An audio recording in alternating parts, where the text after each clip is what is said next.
In this video, we will speak about physics of ECG recordings. 12-lead ECG is conventional.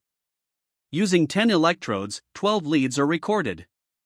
At least 2 electrodes are needed to record 1 lead. So, what is a lead? The electrical activity of the heart can be recorded from different directions. Each direction is described as a lead.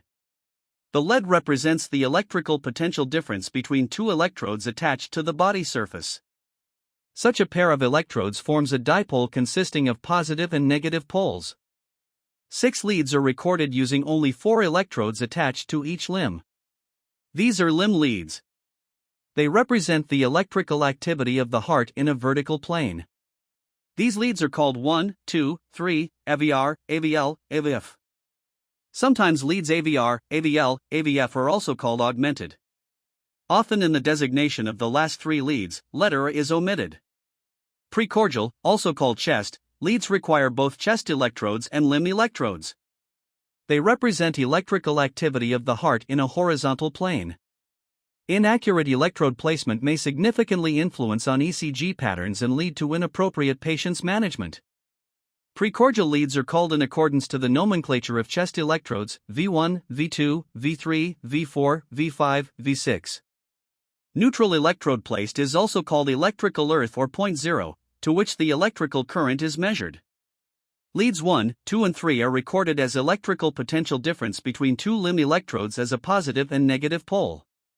Leads AVR, AVL, AVF are recorded as electrical potential difference between Goldberg's central terminal as a negative pole and input of another limb electrode as a positive pole. Goldberg's central terminal is a combination of inputs from 2 limb electrodes. Precordial leads, from V1 to V6, are recorded using Wilson's central terminal, which is average electrical potential measured from 3 limb electrodes placed on the right arm, and left foot. If the depolarization wave moves toward the positive pole of a certain lead, an ECG trace shows a positive deflection. For example, electrodes of lead I are placed on the horizontal level. The direction of the depolarization wave corresponds to the direction of lead I. This causes a positive deflection in the ECG trace. If the depolarization wave moves away from the positive pole of a certain lead, an ECG trace shows a negative deflection. The direction of the depolarization wave is opposite to the direction of lead I. This causes a negative deflection in the ECG trace. If the direction of the depolarization wave is perpendicular to the direction of the certain lead, there is no positive and negative deflections. The absence of any deflections in the ECG trace is seen if the direction of the depolarization wave is perpendicular to the direction of a certain lead.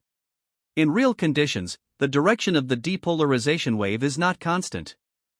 Therefore, different amplitudes of the positive and negative deflections may be seen.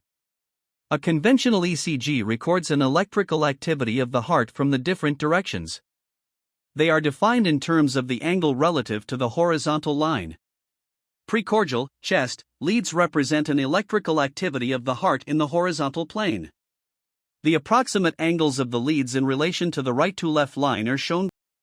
There is no need to memorize them. They are just for better understanding. The cardiac cycle consists of contraction and relaxation. An electrical impulse is needed for heart contraction.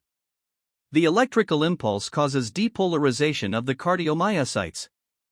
Depolarization means the change of the cardiomyocyte charge from negative to positive. The charge outside the cardiomyocytes is opposite to the charge inside the cells, negative during depolarization and positive at rest and during repolarization.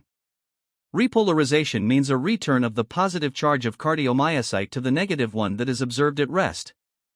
During myocardial depolarization, there are cardiomyocytes that have already been depolarized and cardiomyocytes that haven't yet been depolarized. Depolarization spreads on the adjacent cardiomyocytes, resulting in the depolarization wave. ECG records the mean direction of the depolarization wave as deflections in the ECG trace. Repolarization is recorded in a similar way. Thank you for watching this video. Please like and subscribe.